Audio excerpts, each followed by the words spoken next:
Muy buenos días, Alfonso, y buenos días al público que siempre te acompaña en tu programa. Bueno, estaba viendo el documento que me envió esta mañana sobre la orden de la jueza Taylor Swain para la mediación del plan de ajuste de deuda de la Autoridad de Energía Eléctrica. Y quería del saque que nos explicara qué exactamente es la mediación. Mira, la mediación es un procedimiento de resolución de disputas de naturaleza no adversativa. Es decir, que no es una parte contra la otra, sino que las partes están acompañadas de un experto que tiene conocimiento específico en cómo hacer que las partes que están en una disputa se pongan de acuerdo. El experto no es un juez o jueza, no va a adjudicar la controversia, no puede emitir opiniones vinculantes sobre los méritos de una disputa, del caso. Y en Puerto Rico, por ejemplo, eso está regulado por el Tribunal Supremo. Los mediadores tienen que tener una certificación y cumplir con unos requisitos para poder participar en este tipo de trabajo. Y la mediación, mediante esta intervención neutral, lo que ayuda es a que las partes se puedan poner de acuerdo y suscriban un acuerdo que permita seguir hacia adelante, ¿no? Muchas veces ese acuerdo se hace formar parte de una sentencia o se hace formar parte de un contrato. La expectativa del proceso de mediación es que las partes que por sí solas no han podido llegar a un acuerdo puedan llegar a un acuerdo con el auxilio de esta persona neutral. Si las partes no se ponen de acuerdo, entonces el caso pasa al tribunal y sería un juez o jueza quien hace la adjudicación. Pero las partes no se ponen de acuerdo en quiénes van a ser los mediadores, los impone la propia jueza. Bueno, la jueza los propuso en esta orden del pasado 1 de abril, porque es parte del trámite, ¿verdad?, de cómo se nombran mediadores dentro de un proceso judicial. No obstante, las partes tienen derecho a objetar la propuesta que hace la jueza Taylor Swain. Tienen hasta el 6 de abril para presentar objeciones a ese trámite. Objeciones confidenciales no se van a radicar en el docket del tribunal, porque no se quiere, ¿verdad?, que se contamine el mediador en caso de que la objeción no tenga mérito y la jueza la declare sin lugar. Así que hay un trámite en el cual cualquier parte que entienda que uno de esos mediadores no debe ser, pues tiene la oportunidad de planteárselo a la jueza. Son tres, pues la teoría de que puedan diferir y se votaría. No, mira, ellos no votan, Alfonso.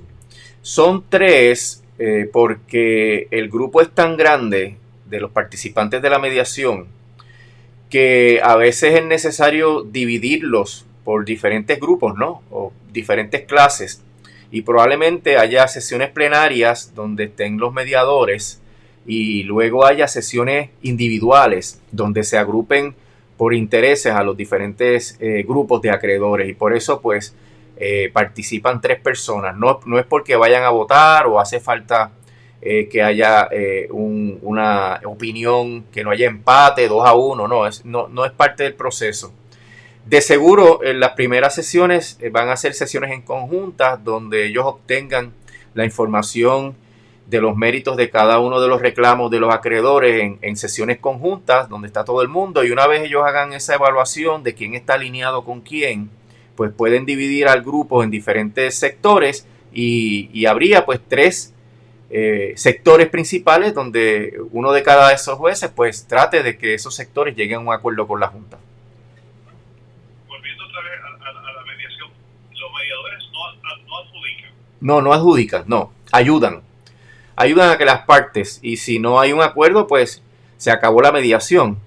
Uno de los elementos, Alfonso, bien importantes es la confidencialidad de este trámite, porque lo que se discuta, se hable, se admita, se reconozca en un proceso de mediación no se puede presentar en evidencia, porque si no tú no tendrías la candidez, no tendrías, ¿verdad?, la transparencia para hacer admisiones en contra de tus intereses con el ánimo de llegar a un acuerdo. Recuerda que la negociación siempre requiere un tome y dame. Está este dicho popular del pueblo, ¿no? Ese es el mejor sentido de la palabra, que dice que hay que dar del ala para comer de la pechuga. Y en ese sentido, el proceso, como requiere que las partes hagan concesiones, si no se llegara a un acuerdo dentro de la mediación, esas concesiones no se pueden llevar al tribunal como admisiones de responsabilidad o admisiones de que su caso no tiene mérito, etcétera. Y de esa manera, las partes se sienten en la comodidad de hacer todas las expresiones necesarias para que se pueda llegar a ese acuerdo. Ahora, el proceso de mediación se torna en que las partes que quieran tengan buena voluntad. Claro, claro. Una parte que entienda que su caso está realmente blindado, ¿verdad? Que no hay manera de que la otra parte le gane en el tribunal, de seguro no va a querer mediar. O si se hace partícipe de la mediación, no lo haga de buena fe, sabiendo ya que no va a llegar a un acuerdo porque sabe que tiene todas las de ganar en el tribunal. Por ejemplo, una parte que descubra que la otra parte tiene un problema sustantivo, que no cumplió con un requisito de ley que tiene que ser exacto o puntual, pues podría acceder a participar en la mediación con el ánimo de no antagonizar al juez o jueza que está viendo el caso, pero no llegar a ningún acuerdo porque sabe que el caso lo podría ganar fácilmente si el caso vuelve al tribunal. Así que ese es un factor. Tiene que haber buena fe y tiene que haber voluntariedad. Las partes van a la mediación voluntariamente. El que no quiera ir a la mediación se puede retirar en cualquier momento. Según su apreciación, ¿aquí hay buena fe de todas las partes? Mira, Alfonso, no queda de otra. En términos de la Junta, sabes que este es el tercer intento por llegar a un acuerdo de reestructuración de la autoridad. El primero fue el que hizo Lisa Donoghue, que costó más de $40 millones. El segundo fue el RSA, que la cantidad de honorarios que se han gastado en este proceso excede los $100 millones. Y ahora estamos en otro proceso de mediación donde tienes que verlo en el contexto actual, ¿verdad? Energía eléctrica a 28 centavos por kilovatio hora, cuando se ha establecido que si la energía eléctrica llega a 30 centavos podrían perderse hasta 170,000 empleos. Una compañía eléctrica muy frágil, bajo una concesión, ¿verdad? Un contrato de privatización que ha tenido múltiples problemas y críticas de todos los entendidos sobre el tema. Tenemos entonces estudios que se han hecho de que la autoridad no sería viable si se le aumenta la tarifa a los consumidores a niveles por encima de los 30 centavos por kilovatio hora.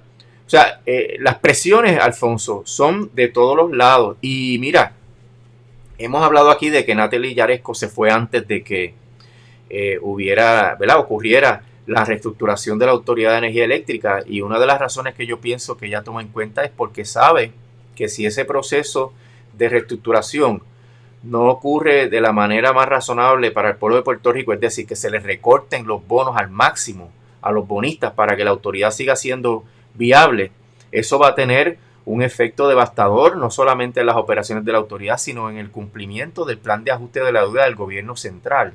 Porque la energía es esencial para que una economía crezca, Alfonso. Y si la energía se pone prohibitiva por el costo, pues la economía no va a crecer y entonces eso va a tener repercusiones en el cumplimiento de ese plan de ajuste de la deuda que todo el mundo señala que es insostenible por los compromisos que se hacen. Así que el que la mediación resulte en un acuerdo que garantice la viabilidad del sistema de transmisión, distribución y de generación de energía eléctrica aquí le conviene y es indispensable para el éxito de todos los participantes de este proceso. No sé si será la última, pero por lo menos por ahora, la última pregunta de la mediación es: ¿se sientan literalmente todos en una mesa y empiezan a discutir o se empieza con las partes y después se va entrelazando toda la argumentación?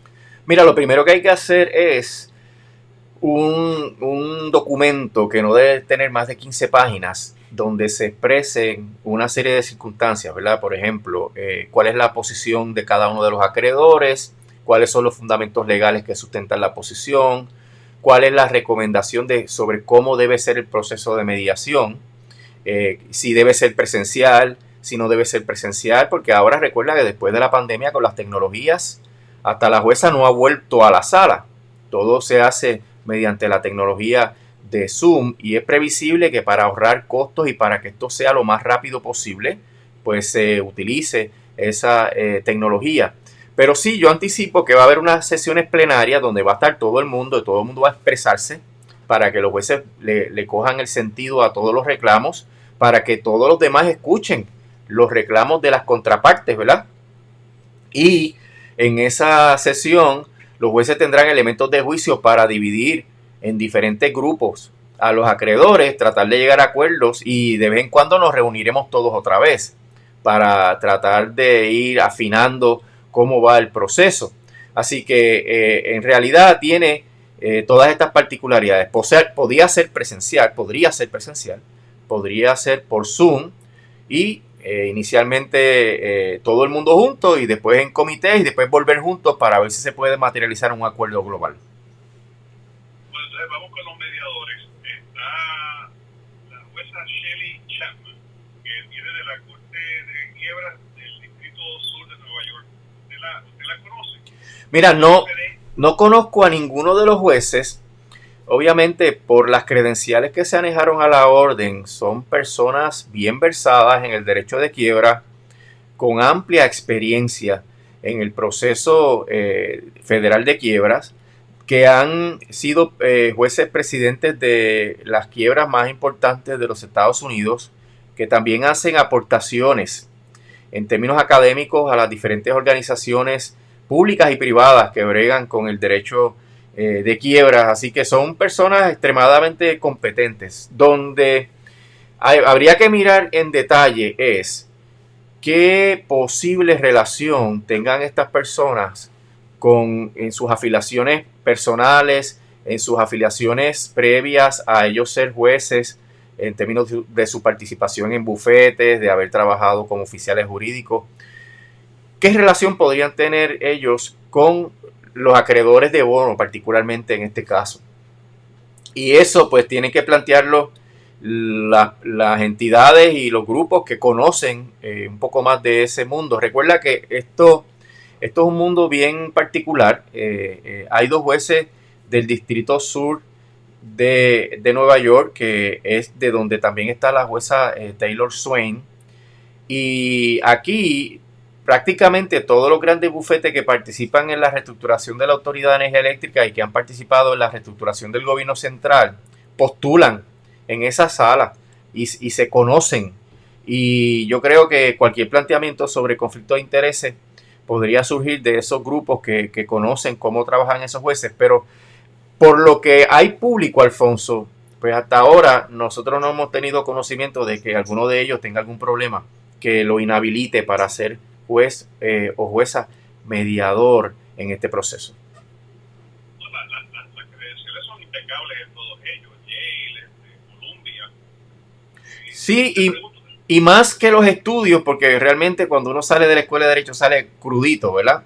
Más que los estudios, la experiencia que han tenido y la participación académica en organizaciones de quiebras y en comités que gestionan enmiendas, revisiones de las leyes de quiebra, etcétera. Y eso pues le da un conocimiento bien amplio. Y aparte de que han sido mediadores en procesos de quiebra. O sea, esto de la mediación en los capítulos 11 y en los capítulos 9 de quiebra federal, capítulo 11 son los de las empresas comerciales, capítulo 9 son las empresas públicas. Todo esto es algo usual, Alfonso, y por eso en su resumen ellos señalan muchos de los casos donde ellos han participado como mediadores, lo cual le da una experiencia bien amplia para hacer este trabajo en este caso. ¿Usualmente se cogen jueces para este tipo de mediación? Bueno, por lo menos de nuestra parte, nosotros pedimos, ¿verdad?, en las consultas que nos hicieron sobre el tema, y de hecho nos opusimos porque los bonistas nos contactaron para preguntarnos por qué no queríamos que fuera la jueza Hauser y por qué no queríamos que fuera ella, que ahora está en el mundo privado. O sea, la jueza Hauser, que presidió el proceso de mediación previo del gobierno central, ella ya se retiró. Y el planteamiento nuestro era que debían ser jueces porque los cánones de ética judicial y la reglamentación sobre imparcialidad, de que no haya comunicaciones ex parte, o sea, hay una serie de protecciones cuando el funcionario que está haciendo la mediación es juez o jueza. Y nosotros queríamos la mayor garantía de que esas protecciones iban a estar en pie. Los mediadores no tienen que ser jueces, Alfonso. De hecho, en Puerto Rico el reglamento de mediación permite que trabajadores sociales, psicólogos y otras profesiones de las ciencias sociales puedan participar como mediadores. Es decir, no tienes ni siquiera que ser abogado o abogada para ser mediador.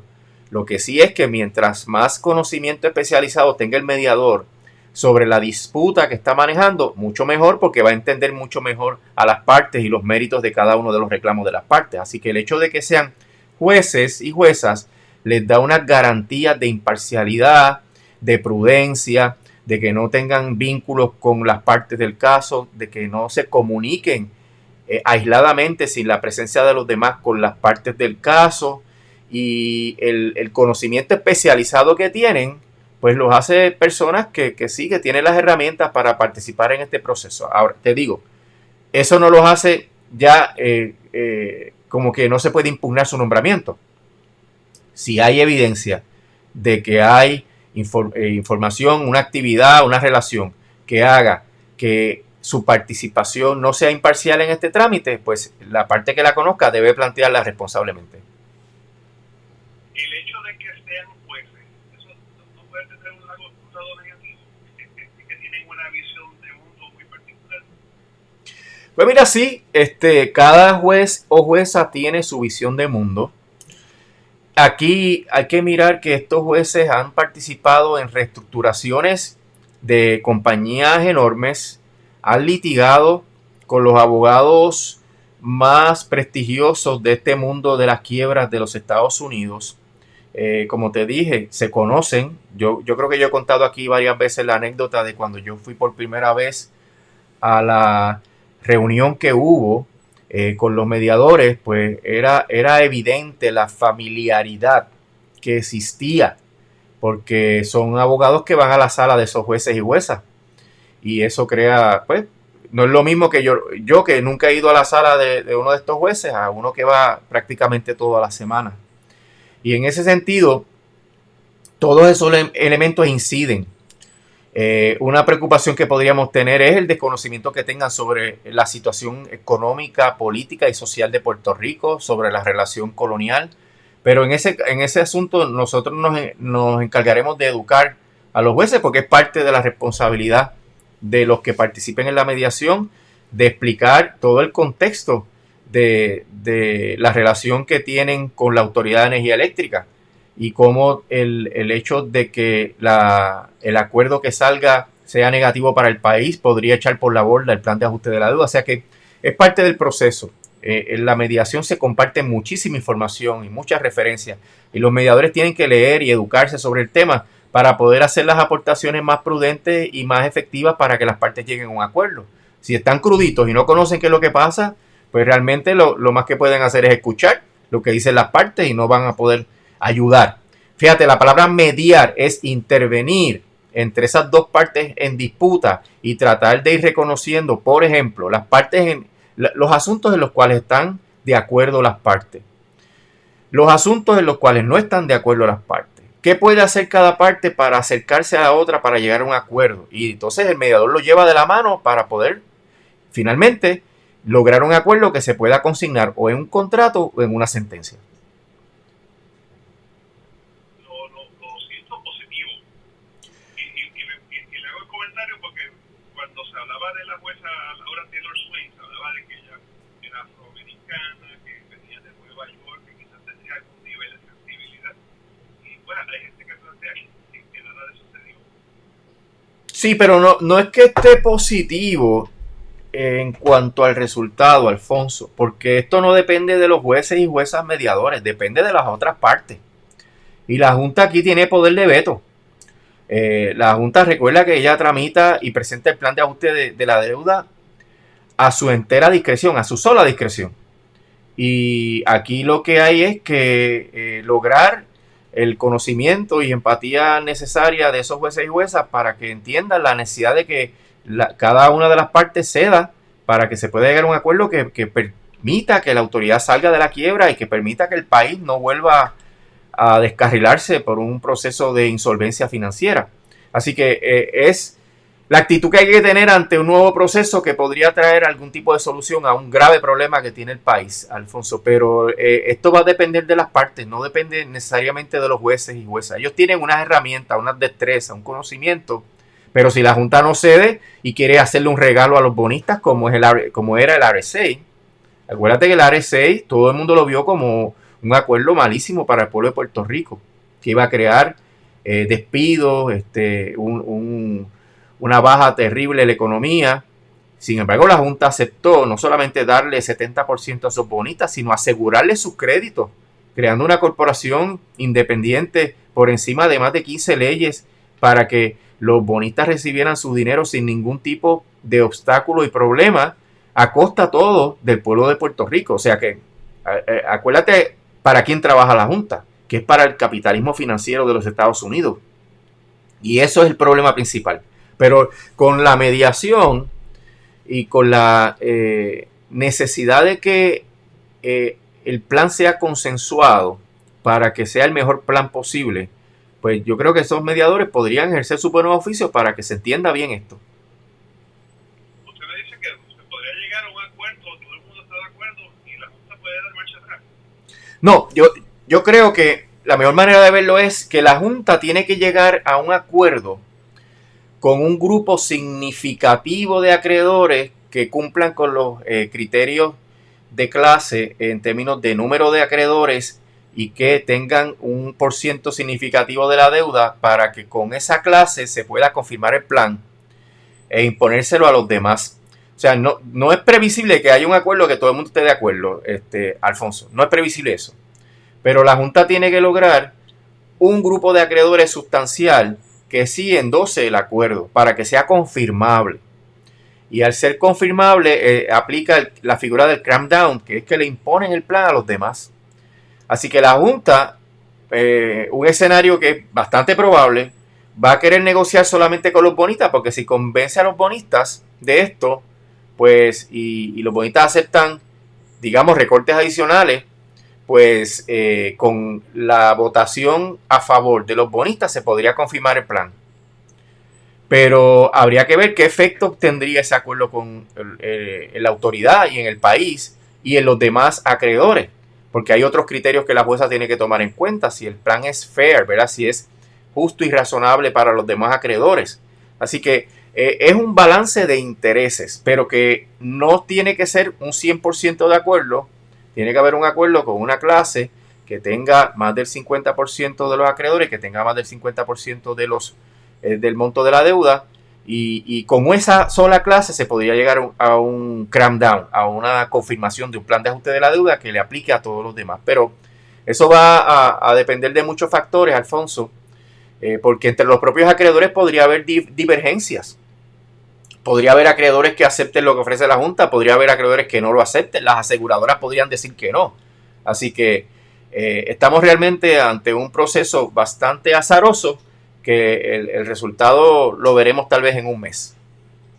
En esa negociación, ¿el pueblo de Puerto Rico tiene un papel protagónico o de reparto? AFAF va a estar, es una de las partes mediadoras, pero AFAF es como cualquier otra entidad porque no decide el resultado. Quien decide el resultado siempre es la Junta, desafortunadamente. Me siento que otra vez Puerto Rico está jugando en una cancha de invitados, no una cancha local. Sí, así mismo es, así ha sido siempre, Alfonso. Porque el gobierno de Puerto Rico nunca impugnó la constitucionalidad de la Junta, se resignó a jugar con jugadores que tienen 6 manos y miden 8 pies. Y eso, pues obviamente, pues ha sido en detrimento del pueblo de Puerto Rico, porque le han dejado todo el espacio a la Junta para que ellos hagan y deshagan conforme, ¿verdad?, la situación que les convenga. Yo quiero, Alfonso, decir, ¿verdad?, porque es justo y a veces uno no reconoce los logros que tiene el pueblo en estos procesos. El RSA se cancela, no porque Pierluisi cambió de opinión, es por toda la presión que se ha metido las organizaciones comunitarias, organizaciones obreras, los que luchan por una auditoría de la deuda, las entidades que han hecho informes periciales criticando severamente ese acuerdo con los bonistas, la militancia en la legislatura de algunos de los componentes de la legislatura. Todo eso hizo mella, Alfonso, en ese muro que aparentemente había de protección a los bonistas, y por eso se cancela. Así que en ese sentido hay que a veces uno sentarse y reflexionar y decir, caramba, pues aquí logramos acabar con el RSA, que llevábamos años luchando contra el RSA, y ahora viene un nuevo proceso y por ende abre una oportunidad de que realmente se pueda llevar a cabo un nuevo acuerdo que sea más beneficioso, más balanceado, tomando en cuenta todos los componentes y todos los issues que están en juego aquí. Mientras se lleva a cabo el proceso de mediación, ¿el pueblo de Puerto Rico puede jugar un papel en la calle? El pueblo de Puerto Rico tiene que estar al tanto de esto, y la función del pueblo de Puerto Rico en esto es vital. Sí tienen que hacer presión, sí tienen que seguir haciendo actividades en la calle, tienen que seguir hablando del tema, orientando, empapándose de las consecuencias de un mal acuerdo y haciendo sus buenos oficios con los legisladores y con el gobernador Pierluisi. Sí, pero vis-a-vis lo que se está discutiendo en la mesa de mediación, ¿había alguna manera de influenciar o no? Los jueces mediadores y la jueza Taylor Swain y todo el que participa se va a enterar de lo que el pueblo haga en la calle. Y eso va a ser un mensaje contundente para ese grupo de personas que van a estar negociando, porque se va a entender las consecuencias de lo que el pueblo pide y necesita para que pueda sobrevivir dentro de toda esta crisis económica. Y una última pregunta, ¿será que en algún momento esas tres personas estén en Puerto Rico, estos tres jueces? Pues no lo sé, Alfonso, porque como las vistas están celebrándose por Zoom, y como es anticipable que el proceso de mediación sea también mediante videoconferencia, no lo sabría. Tendría que ser cuando la jueza levante la prohibición de reunirnos en un solo salón, a la luz del estatus de la pandemia. Y como vemos, está subiendo la tasa de positividad, así que es improbable que tal vez que ellos puedan venir a Puerto Rico. Lo pregunto, ¿no? Porque pensaría que quizás su presencia, aunque fuera momentánea, ¿no? Que quizás tendría algún impacto. Llegar al aeropuerto, ver la isla, ver la gente. Sí, sin duda, Alfonso, la videoconferencia no sustituye totalmente la negociación presencial, sin duda. Y hay que ver si ellos escogen vernos, que nos tengamos que reunir bajo las medidas de protección necesarias, pero yo podría anticiparte, Alfonso, que en este proceso va a haber 40 o 50 abogados y abogadas. Esto no es algo de un grupito, ¿verdad? En un picnic. Esto va a ser algo complejo, por tanto se requieren instalaciones grandes, se requieren entonces los protocolos de seguridad del COVID a mayor escala, así que vamos a ver qué escogen los mediadores. Nosotros entendemos que el proceso podría incluir videoconferencia y presencial, tal vez a la luz de los acuerdos que se vayan cerrando. Podría haber menos gente en cierto momento en una mesa de negociación, y tal vez esas cosas pueden ocurrir en Puerto Rico presencialmente o en Nueva York presencialmente, porque pues los jueces son 2 de Nueva York y otro, no recuerdo si es Delaware o New Hampshire. Delaware, sí. Así que están allá cerca de esa área, los 3 jueces, así que probablemente esas sesiones sean allá, pero no lo sabemos, estoy meramente especulando en este momento. Todo ha cambiado con el COVID y los abogados y abogadas, jueces y juezas nos hemos acostumbrado a trabajar por videoconferencia, así que es probable que eso sea lo que se utilice en este momento. Particularmente si queremos trabajar esto con prisa, porque lo que uno hace arreglos de viaje, disponibilidad y todas esas cosas, se atrasa más el proceso. Y luego una pregunta, ahora al margen de esto que estamos discutiendo, cuando interactuando virtualmente, ¿es más fácil? ¿Es más complejo? Y dado en términos generales, no solamente sobre la mediación, en términos generales. Es más complejo, Alfonso. Primero hay veces que hay problemas técnicos, no se escucha bien, hablan 2 personas a la vez, hay unas limitaciones. La presencia, el body language, ¿verdad? El lenguaje no verbal que uno transmite en todo momento, el que uno se pueda ver, sentir, las vibraciones, los olores, todas esas cosas influencian. Los seres humanos somos unas entidades, ¿verdad? Que sentimos toda una serie de cosas que a veces son conscientes e inconscientes. Todo eso es importante y la videoconferencia no lo aporta. La videoconferencia aporta una dimensión bien limitada de todo eso, pero como quiera se puede hacer. O sea, yo he participado en negociaciones, yo he visto juicios mediante videoconferencia, he visto discusiones de bien álgidas en estos trámites que se han resuelto. O sea, que hay espacio para todo.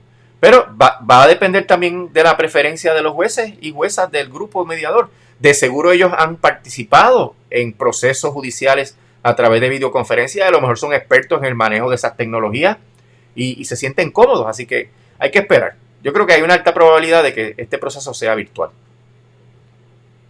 Licenciado, muchísimas gracias. Nos ha ilustrado, nos ha dado una introducción a esta nueva parte del proceso. ¿Cómo no, Alfonso? Estamos a la orden. Que pase buen día.